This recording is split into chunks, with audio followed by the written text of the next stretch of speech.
What up? How's everybody doing out there? Us too. Good morning. Hey, folks, if you don't know Ed Roman, you should. Yes, you should. Absolutely. He has best video. Yes, he won an award for best video at the Indian Arts. Sorry, I just had it here. Hold on, let me do that. Hey Ed, where'd you have an award from? He just woke up. Where did you get your? We know you got an award. Where did you get your award from? Sorry, Ed. I have it here, and it went blank, and I have my cheat sheet, and yeah. Throw it out the window, man. Just throw it out the window. I'm just happy to talk to you guys and oh man. I think the awards that you're referring to, maybe there's a new video that's out for Tomorrow Is Today, which is the more latest single. There's a single that's coming out on October 1st, but the Red Omen video, which I've been pushing for almost a couple of years now, has been like Moscow to Los Angeles. It's won so many awards and acclamations, but more importantly, I'm a dyslexic, right? We could talk about that, but it's raised so much awareness, monies, and attention for the Dyslexic Society here in Canada, which is actually a faction of the Ron Davis Dyslexic Society out of California. Ron's a dyslexic himself, as well as a sculptor. So the organizations are there to help kids and with facilitating programs to assist them with tutoring. So it's a bigger than me experience, because this tune that I wrote, Have Fun, and hoped, it could, do something, has reached a lot of people for, in my mind, the right reasons other than just something material. It's amazing, actually, that calls to me. I'm dyslexic as well, and I was never diagnosed through school. And I didn't find out till later in life, and somebody actually figured it out that I had dyslexia and how I had to cheat my way, through the system, like I couldn't read through the book normally, and I had to figure out how to pull out main ideas. So the dyslexia thing actually calls to me. So it's amazing that you're doing that. Yeah. And there's a lot of people that have not been diagnosed or actually focused on that as well. So Ed, I just learned something new about him, because I had the same problem too. I have the numbers come off, or letters come off the page and start turning when I read. So this is the interesting thing about this conversation, is that, like you guys, through your own processes of education and my own, I struggled, C+ average. There were always things that I gravitated to because I enjoyed them. And my parents, God love them, they were always trying to say, we don't care what it is that you do, so long as you love what you do. My grandfather was always saying the same thing. If you're not whistling when you go to work, you're going to the wrong job. So having a way to break out from the academic framework was music. I've talked to so many other musicians, and aside from the arts community, mechanics, people that are electricians, all these trades that are three-dimensional. You get in them, you're touching things, you're using your body, you're using an instrument of choice in order to achieve something.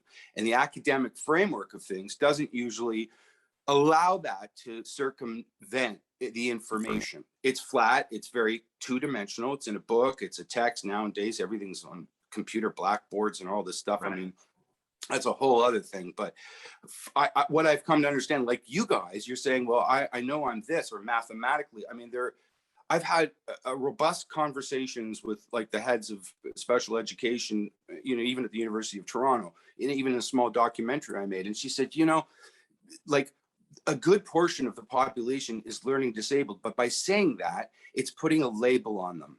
And when you're putting that a label on them, what happens in turn with these things is it becomes this sort of ego-related issue of self-esteem.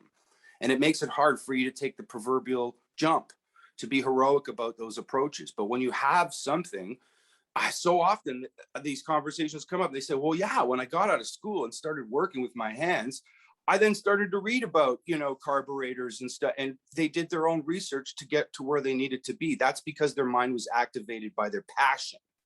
And academia doesn't always do that. It expects regurgitation based on a clinical idea of what that information is supposed to be inside of a curriculum that needs to be done inside of a certain time frame. I mean, it's kind of ridiculous when you think about it, because I've learned more from people talking in an alleyway than I have from some textbooks. And that can be said the opposite way, where I'm fascinated by something and I go down that path. It's still difficult for me because it takes longer to get through the information if I'm dealing with the difficult word, right?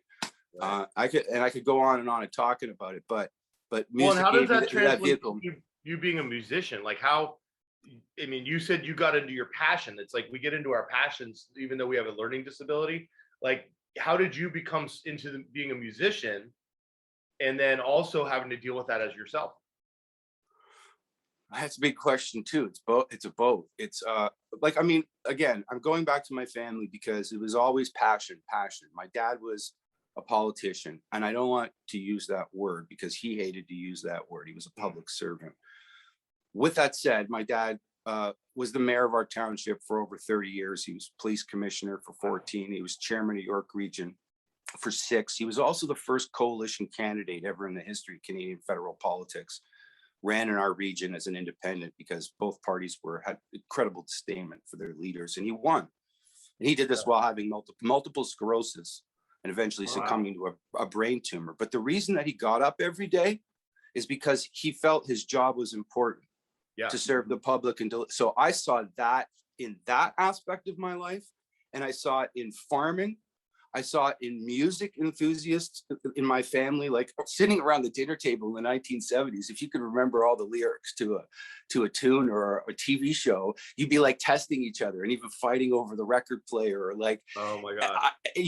I saw something very powerful in the music. And my mom, again, seeing, the school was like, hey, your son's dyslexic. They tested you, we want to put him on Ritalin. He's hypertensive. My mom's like, you're not going to put him on something I don't know anything about. I'm his parent. And she spent hours of her time with me practicing reading and developing word power and vocabulary and dealing with the phonics and all that kind of stuff. That was a struggle for me and my sister. It wasn't just myself, it was my sister. But she also knew that it was cumbersome that I didn't have this vent, and I was always singing tunes and telling stories. And we'd drive by the local music store in town, and I'd be like almost crying at the window, can I get a guitar, right? So she gave me a guitar from a secretary friend that she had. Her daughter wasn't using it, and that was the moment I realized that I'm happy. I'm happy that I feel this. I'm touching this. I can all of a sudden take these little stories, and I'd be singing and playing on this little bench in the kitchen to like this broken lamp that looked like a microphone to my family. Like, it was like a rite of passage to get me out of that other part I knew I still had to deal with. I still had to get through grade school. I went to summer school. I had tutoring. I had to do all of this stuff just to keep up to that basic form of like, I can pass. Yeah. But my mom was always like, but this is your gift. This is what makes you happy. So pursue it. My dad couldn't sing. He was tone deaf. My sisters, they tried to put my sisters, my mom in piano classes and things. They didn't want to do it. And she just went, keep doing it, and I've been doing it my whole life. I went to college. I studied music. I taught music for 24 years. I've been playing in all kinds of bands, from concert bands, rock bands, funk bands, African bands, jazz ensembles. That's what I studied. It's my life. And fortunately, I now have a vehicle through the people that I work with for the music to spread out really wide. It's like, and like Red Omen is the same thing with that video. I never anticipated that something that meant so much to me could mean so much to so many other people and send a message. I always felt music was potent that way. People carried lyrics in their back pocket almost when I was a kid, in that sense of a metaphor that they empowered them daily when they thought about them and listened to them. They were almost philosophical in nature and had sort of some moral characteristic to them that would make you feel like, hey, this person's got my back with this language. I really like that when I hear that honesty in music. Hold on 1 second. No, keep going. I think this is broken. That's why. Oh, is it? Yeah. Oh, okay, go ahead. No, man, it's all good. I'm just, like I said, I'm always happy to talk about the craft and the experience, because I think it's symmetrical with a lot of people's lives. Yeah. I'm always impressed by what people do. From like this guy that did some backhoe work for me. It was like an artisan himself. We had all this stuff we found from old glass medicine ampules and things like that. And he like picked up an ampule, this tiny little piece of antique glass with his front end loader, and literally put it at my feet. And I'm looking at him going like, Gord, man, you're like a Mozart on that thing. Like, it's how you look at it. My parents were always trying to say there's beauty everywhere, and there's crazy stuff everywhere. I mean, my family came from a time in Europe where, fascism was on the rise, and my grandfather saw people's rights and regulations being thrown out the window. He said, I'm leaving. His family disowned him. He spent the First World War in prisoners of war camps. He was shot while he was escaped. When he escaped a couple of times, when they did this train break, it was like I understood a lot about a lot of life because I lived with 3 generations. It was very impressionable on me, and it existed in every day and part of my life. But my grandfather was always telling me, keep an open head. There's always things afoot. You always need to keep working about what you're happy for. And people think, old people, they don't have anything to offer. I mean, I see so many people ignoring statements from elderly people today, thinking, well, that's just then and this is now. Bob Marley once said, don't forget your history or your destiny. Yeah. In the abundance of water, the fool is thirsty. Man. Hey, that's a powerful statement right there. Yeah, just looking behind you, you've got quite a little studio there. Yeah, this is Area 51. Oh my! So are you multi-instrumental? You can play everything in that room?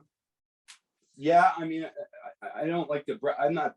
Yeah, I play music and I play instruments. I'm a bass player by trade. I've always gravitated to stringed instruments. There's something for me personally, that I really relate to. But I think we're all drummers at heart. Excuse the pun. We got our heart beating, and I have walked down the street a number of times and realizing I'm keeping a beat with my feet. I see it happening every day. Every musician, pretty much, I know, tries and dabbles and experiments with so many other things, because, gentlemen, it's humbling to get in front of something that you may not be well versed in, and to try to just listen to it and experience it like you first heard music, when that was something that really turned you on about just the sound of it. Sometimes as a player with one sort of idea of an instrument, you don't realize that it's even just the primary sound of the instrument alone, not even necessarily the complexity of what you're doing, that creates a part of that color and tapestry of things.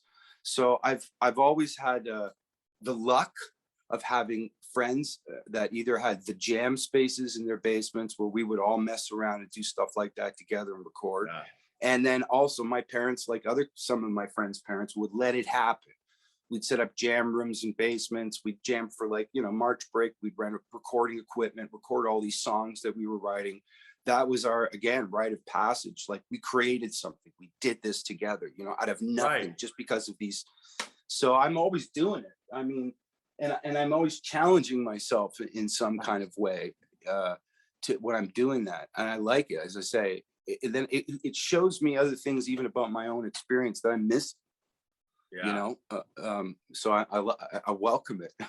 That's cool. When you were talking about like getting together and jamming and stuff, that we as a people have gotten to where we're more isolated, and we're not getting together with people and feeling that energy. And you get together with people and maybe have a few drinks or you play a game and stuff like that. There's a different world to a musician, that you get together with your friends and you're creating, just going off the flow of the energy of a room. How much have you pulled out of those jam sessions into your writing and your what you're bringing out in music? And that's a great question, because I think it's happening all the time. That you may have set or a show that you're doing, and there's however many tunes that are in the set or whatever. The people that I like to connect with are those people that I call, and say have apartment-sized building ears. and big hearts because they're listening inside of the moment. When you're performing improvisational music, and this is why I like to use this as a reference, there's a framework. But inside of that framework, it allows you to have your own personal dialogue with the instrumentation as it's happening. And that's why improv it's like comedy improv. It has the same passion in my heart when I see good comedy improv. Gotcha. Yeah. And because I think there's a lot of truth in comedy. It's just as powerful as music. So with that said, it's always happening. And in the weirdest of ways, what I've realized in the last decade of my life is like, I'm more of an organizer of those moments. In my own personal experience of fiddling with stuff, to jamming with people, to even in those moments, like I was saying, you got 10 or 12 tunes, something happens over the course of 4 bars because you allow it to not sit in the framework so rigidly. And everybody goes, wait a minute, what the hell just happened there? That's the connective tissue that everybody's talking about when they say the relationships between musicians that are on stage that are unspoken. It almost becomes the symbiotic, in the moment creation of something. Our job then is to remember the passion and the power behind it and then frame it in some palatable way later so people can understand the experience. Yeah. And same thing with language in the writing. I'm always thinking, and I continually stream write. There may be more organized ideas that are set out there in some sort of way, but if I like hinder that process, I'm missing other things that are always being asked of me. I stopped many years ago trying to write a song, if that makes any sense, because I get it. If you've already said things to me in this conversation that have given me the catalyst for an idea. Now, where that catalyst goes is depending on whether or not I keep asking myself that question. Right. But it's that spark that then makes me look back and go, oh. And then I start saying to myself, I don't even feel like I'm really writing this in the weirdest of ways because it's asking me those questions. Like when you go and see like a swami or a guru or something or a shaman, and they almost are posing questions to you as the teacher because they know it's more important for you to ask the question yourself. They can give you a greater framework of an idea, concept, a metaphor. And that's even the important thing on an anthropological level about shaman is that storytelling is like medicine in itself. Yeah. So language and the development of it shouldn't be hindered in that way because there's something very powerful about the experience as you. So it's like saying, well, what are you going to put a roadblock up? No, I can't drive over there, like to the forest. I want to go to the forest. I don't know what's going to happen in the forest, but I want to go there today. Yeah. You put up that roadblock, and then all of a sudden something's not communicating properly. Yeah, and there's many people that talk, even very success speakers and stuff who talk about there's a rhythm to life and how much music can play into that, and if you keep that rhythm of life through music, playing music and stuff can actually help you become very successful, and you play a lot into that. But so does the earth, the sound of waves, the sound of trees moving in the wind, those kinds of things. And so it's just beautiful how the world works and how the energy of life works in that mode. We're getting close to the end of our time. We've actually talked quite a bit because we can talk forever. I know there's so much we can craft and get into. The big one, a little bit. But at the same time, I want you to kind of like, what do you kind of give your last little shot of what you really want to let people know? Anybody that's inspiring you or you want to give a shout out to? To really just, let people know Ed Roman's music. Come and listen. Why do you want to be a part of this? What is it that you're really trying to give out to the world? I'm just like you guys, man. I'm trying to reflect something in some way that not only makes sense to me, but maybe other people, because what I see missing is a lot of healthy, critical dialogue, not character assassination, not taking a side. It's those beautiful, difficult, heroic conversations that need to happen, and the music in many ways has that tapestry attached to it, trying to be more understanding, loving people, connecting to your immediate environment. And I love bringing music to people. I love sharing it with people, and I love talking about it with people and their own experiences. So I'm just a regular cat like you guys, man. And you're amazing. We didn't even talk about the song because we didn't have the time. We had so much depth into what we were talking about, which is so cool. But also, just to kind of finish it off, go watch this video. This is unbelievable. This video, the music is incredible. It was speaking to me. We were listening to it before we got on here. Thanks, You're an guys. incredible musician, incredible man. I just appreciate that I got to interview you. Hopefully we'll catch up with you again in the future. Definitely. And yeah, flattery will get you nowhere, and it's a joke. But at the same time, just like I just want to like raise the idea that ego is like needs to be inflated. I'm happy to talk with you guys. I appreciate you saying that, and it's not anything against what you said. I think it's beautiful when people communicate, and that's what I've always wanted to be as a communicator. So I really appreciate the accolades. Yeah. No, and it's amazing. I love that we get to talk to people all over the world, and we come across people that sometimes is a little tougher, sometimes a little better. Yeah. There's such a great connection in what we're talking about here. So we wish we could go longer.